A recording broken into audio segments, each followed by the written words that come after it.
আসসালামু আলাইকুম এভরিওয়ান।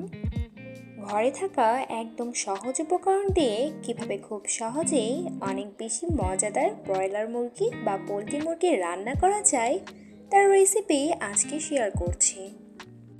প্রথমে আমি একটা কড়াইয়ে হাফ কাপের মতো সাদা তেল নিয়ে নিয়েছি। আর তেলটা গরম হয়ে আসলে আমি এখানে 1 কাপ পরিমাণের মতো পেঁয়াজ দিয়ে দিচ্ছি।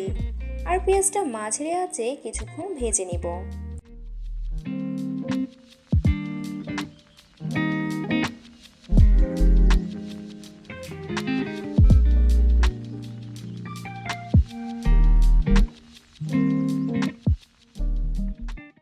এরপর আমি জিরা আর তেজপাতা দিয়ে দিলাম আর সব কিছু ভালোভাবে ভেজে নিচ্ছি এখন। কিন্তু এখানে খেয়াল রাখতে হবে জিরাগুলো যেন খুব বেশি পুড়ে না যায়। এখন আমি পরিমাণ মতো পানি দিয়ে দিচ্ছি। আর এরপর পরিমাণ মতো লবণ, 1.5 চামচের মতো ঝালের গুঁড়া, 1 চামচের মতো হলুদের গুঁড়া, গরম মশলা 1.5 চামচের মতো আর হাফ কাপের মতো আদা রসুন বাটা দিয়ে ভালোভাবে কষিয়ে নেব।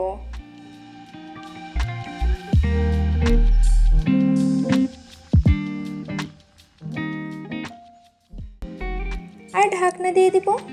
এখন ঢাকনা খুলে যখন তেলগুলো ভাসতে শুরু করবে উপরে, তখন আমি মাংসটা দিয়ে দিব।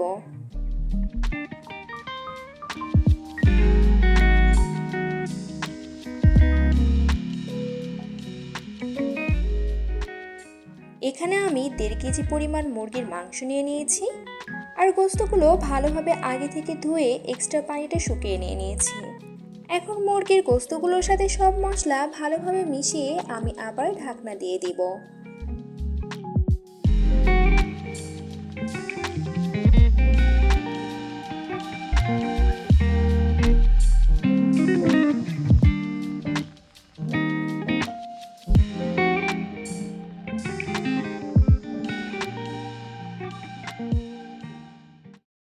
ঢাকনা খুলে হালকা নেড়েচেড়ে আমি অল্প মেথি আর কালো জিরা গুঁড়ো করে রেখেছিলাম সেখান থেকে 1 চামচের মতো দিয়ে দিব।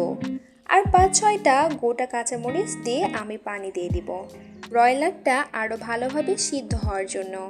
এ পর্যায়ে আমি আর ঢাকনা দিয়ে রান্না করব না। এতে গ্রেভিটা খুব ঘন হয়ে আসবে আর গোস্তগুলো অনেক ইয়ামি হবে।